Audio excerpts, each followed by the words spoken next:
Assalamualaikum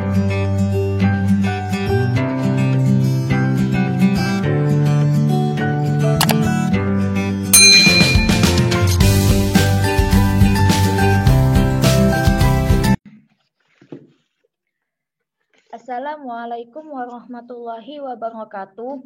Baiklah, kembali lagi bersama saya Haramain Az-Zahra. Di video kali ini saya akan menjelaskan tentang metode simplex. Metode simplex ini adalah metode yang menyelesaikan masalah linear programming atau program linear melalui perhitungan ulang, di mana langkah-langkah perhitungan yang sama diulang berkali-kali sebelum solusi optimum dicapai. Baiklah, untuk kita mengerti, sebaiknya kita melihat contoh soal.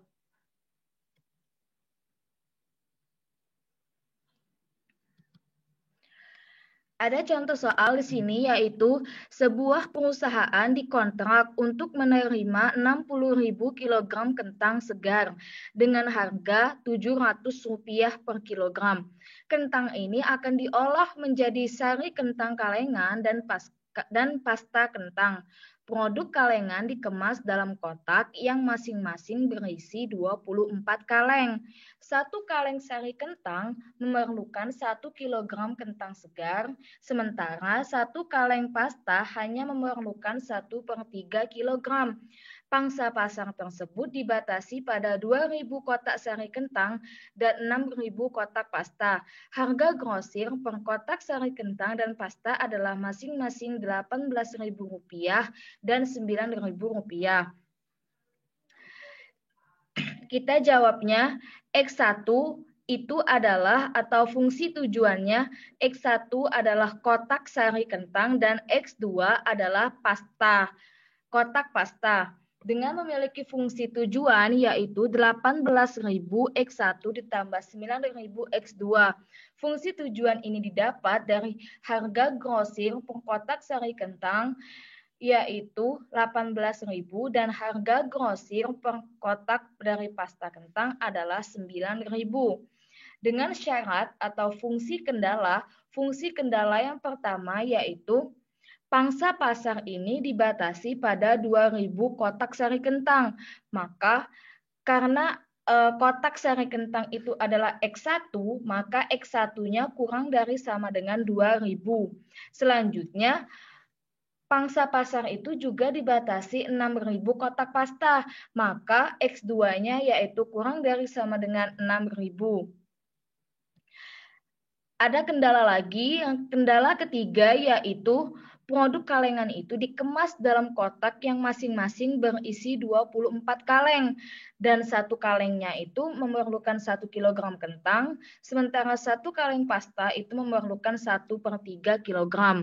Dikarenakan fungsi tujuan kita memakai satuan yaitu satuan kotak, maka dalam 1 kotak adalah 24 kaleng, jadi 24 X1. Nah, di dalam satu kotak itu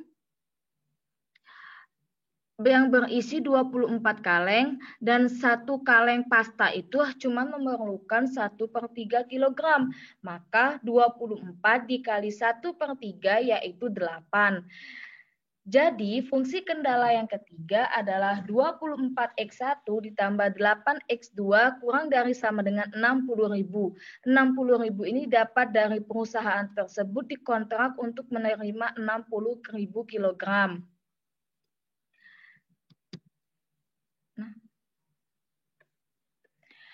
Setelah kita mendapat persamaan dari program linearnya, kita ubah menjadi bentuk baku dari program linear untuk menjawab dari soal ini yaitu metode simplex.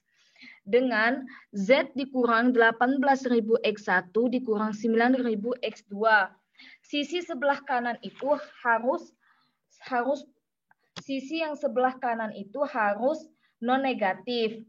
Jadi ciri-ciri dari bentuk baku model linear programming ini adalah semua kendala berupa persamaan dengan sisi kanannya adalah non-negatif. Semua variabelnya non-negatif, fungsi tujuan dapat maksimum maupun minimum. Dengan kendalanya, X1 ditambah S1. S1 ini merupakan selek 1 untuk memudahkan kita menjawabnya. X1 ditambah S1 sama dengan 2000, X2 ditambah S2 sama dengan 6000, kita ubah dari tanda yang pertidaksamaan ini menjadi sama dengan.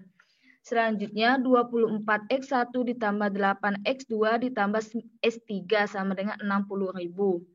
Setelah kita mendapatkan bentuk baku atau persamaan ini diubah menjadi bentuk seperti ini, selanjutnya kita masukkan ke dalam persamaan-persamaan tersebut di dalam tabel.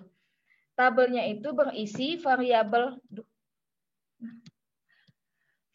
dasar Z, S1, S2, S3, dan Z, X1, X2, S1, S2, S3, dan NK. NK ini adalah nilai kanan atau setelah sama dengan. Dengan Z ini adalah Z-nya 1, 0, 0, 0. Ini merupakan ketentuan. Kita lihat untuk mendapatkan nilai-nilai yang di sini, kita lihat dari koefisien dari masing-masing persamaan. Nah, persamaan yang Z adalah, Z-nya itu adalah 1. Dengan X1-nya itu adalah min 18.000 karena koefisien variabel dari X1 adalah min 18.000. Selanjutnya koefisien dari X2 adalah min 9.000. Dengan S1-nya sama dengan 0 karena tidak ada, S2-nya adalah 0 juga, dan S3-nya adalah 0. Dengan nilai kanannya atau NK-nya setelah sama dengan ini adalah 0. Selanjutnya kita melihat dari persamaan kendala yang pertama, yaitu X1 yang di sini adalah 1. Itu didapat dari koefisien nilai X1 ini adalah 1. Selanjutnya X2-nya 0 karena tidak ada, X1-nya sama dengan 1 karena koefisien dari S1-nya adalah 1, S2-nya tidak ada, 0, S3-nya 0. Dengan nilai kanan ini sama dengan 2000. Nilai kanan sama dengan 2000. Selanjutnya juga seperti itu sampai ke dalam S3. Setelah kita mendapat, setelah kita memasukkan persamaan-persamaan tersebut ke dalam tabel, kita menentukan kolom kunci dan baris kunci. Kolom kunci itu didapat dari nilai negatif dari suatu nilai ini yang bernilai paling besar, dan di sini kita temukan nilai negatif yang bernilai paling besar yaitu min 18.000. Maka ini adalah kolom kunci. Setelah kita mendapatkan kolom kunci, kita menentukan baris kunci, yaitu dengan menentukan rasio. Rasio ini adalah rumusnya nilai kanan dibagi dengan kolom kunci.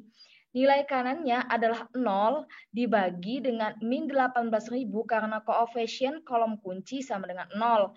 Selanjutnya nilai kanan yang kedua 2000 dibagi koefisien kolom kunci 1 sama dengan 2000. Dan 6000 dibagi dengan 0 sama dengan tak terhingga. Selanjutnya 60.000 dibagi dengan 24, ini 24 sama dengan 2.500. Nah, setelah kita mendapatkan rasio, kita menentukan baris kunci. Baris kunci itu didapat dari nilai positif paling rendah dari rasio tersebut. Kita temukan bahwa nilai yang paling rendah ini adalah 2000. Maka baris kuncinya adalah 101002000. Selanjutnya, setelah kita menentukan kolom kunci dan baris kunci,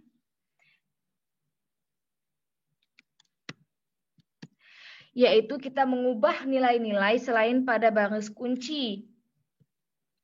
Didapat dari baris, rumusnya adalah baris baru sama dengan baris lama dikurang koefisien pada kolom kunci dikali nilai baru baris kunci. Kita mau menentukan nilai-nilai yang baru dalam baris kunci, yaitu Z. Z sama dengan nilai dari min 18.000, min 9.000, 0, 0, 0 ini didapat dari sini, dari nilai Z ini. Selanjutnya dikurang koefisien pada kolom kunci. Kan koefisien kolom kuncinya adalah min 18.000 dikali dengan nilai baru baris kunci. Ini dikarenakan nilai dari baris kunci kita ini sudah ada 1, maka kita tidak perlu membuat nilai baru dari baris kunci. Maka didapat hasilnya 0, karena min 18.000 ditambah 18.000 sama dengan 0, min 9.000 dikurang 0 sama dengan min 9.000, 0 dikurang min 18.000 sama dengan plus berarti 18.000, 0 dikurang 0, 0, 0 dikurang 0, 0, 0 dikurang min 36 juta, itu adalah 36 juta. 36 juta ini didapat dari min 18.000 dikali 2.000. Selanjutnya kita menentukan selanjutnya. S1 kita tidak perlu karena dia merupakan baris kunci. S2 juga kita tidak menghitungnya karena di dalam S2 ini koefisien kolom kuncinya 0. Maka kita gunakan baris lama. Yaitu baris lamanya. Nah, selanjutnya kita tentukan S3-nya. S3 yaitu nilai dari baris lama ini yang 24.800.160.000 dikali dengan koefisien pada kolom kunci dan koefisiennya adalah 24 dikali dengan nilai dari kolom kunci. Nilai dari baris kunci yaitu 101002000. Didapatlah hasil seperti ini. Selanjutnya kita memasukkannya ke dalam bentuk tabel lagi seperti yang tadi. Kita masukkan 1 0 ini sudah merupakan ketentuan, kita masukkan 0, min 9.000, 18.000, 0, 0, 36 juta. Selanjutnya, X1 ini yaitu baris kunci, itu nilai yang tadi 101002.000. Selanjutnya S2 juga merupakan baris yang lama karena koefisien kolom kuncinya merupakan 0, maka kita gunakan baris yang lama. S3 ini kita menggunakan baris yang baru yaitu 08-min240112.000. Nah, setelah kita mendapatkan tabel ini, kita melanjutkan perbaikan. Kita ulangi langkah dari awal tadi, langkah 1 dan 2. Nah, dan perubahan itu akan berhenti setelah kita mendapatkan baris pertama atau nilai Z fungsi tujuan ini tidak ada yang bernilai negatif. Berarti hasil dari tabel tersebut sudah merupakan hasil yang optimal atau maksimum.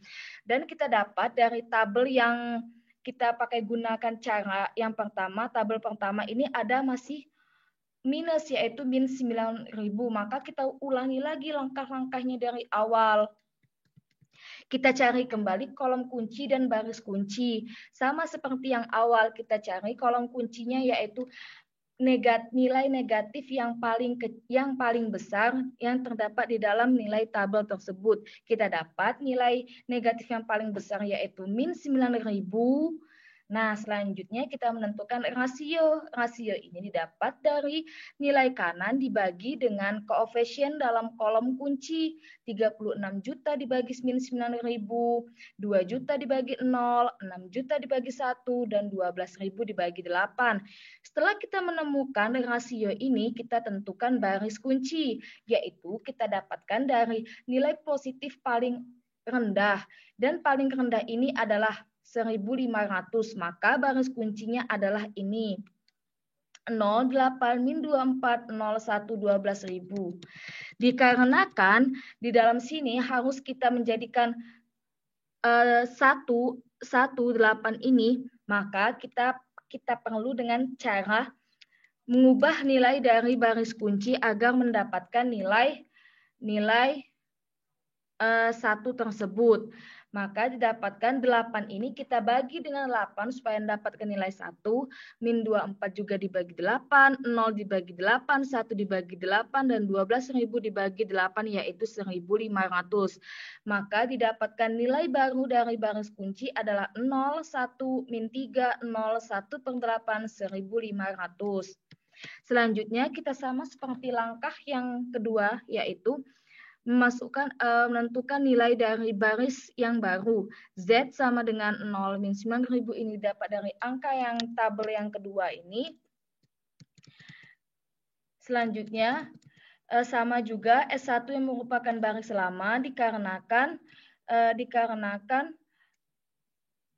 koefisiennya itu adalah 0. Terus S2-nya itu nilai yang baru. Nah, kita cari lagi. Nah, kita masukkan lagi. Ternyata setelah kita mencari nilai yang ini, nilai persamaan yang tabel yang pertama tadi, ternyata masih terdapat negatif di dalam baris pertama atau fungsi tujuan ini. Maka kita ulangi lagi kembali cara yang pertama tadi agar kita mendapatkan hasil yang tanpa negatif. Kita ulangi cara yang pertama tadi dengan menentukan kolom kunci dan baris kunci, mengubah baris kunci, terus mendapatkan nilai dari nilai baris yang baru. Nah, setelah kita mendapatkan ini, ternyata setelah kita masukkan dari nilai baris-baris kunci itu, ternyata kita dapatkan bahwa nilai Z ini tidak ada yang negatif lagi. Berarti langkah kita berhenti sampai di sini karena nilai Z atau baris pertama itu tidak negatif lagi. Dengan kesimpulannya, karena baris pertama atau fungsi tujuan itu tidak ada nilai yang bernilai negatif, maka dapat disimpulkan penerimaan maksimum karena fungsi tujuan kita tadi adalah memaksimumkan penerimaan, berarti penerimaan maksimum kotak sari kentang dan kotak pasta adalah 63 juta.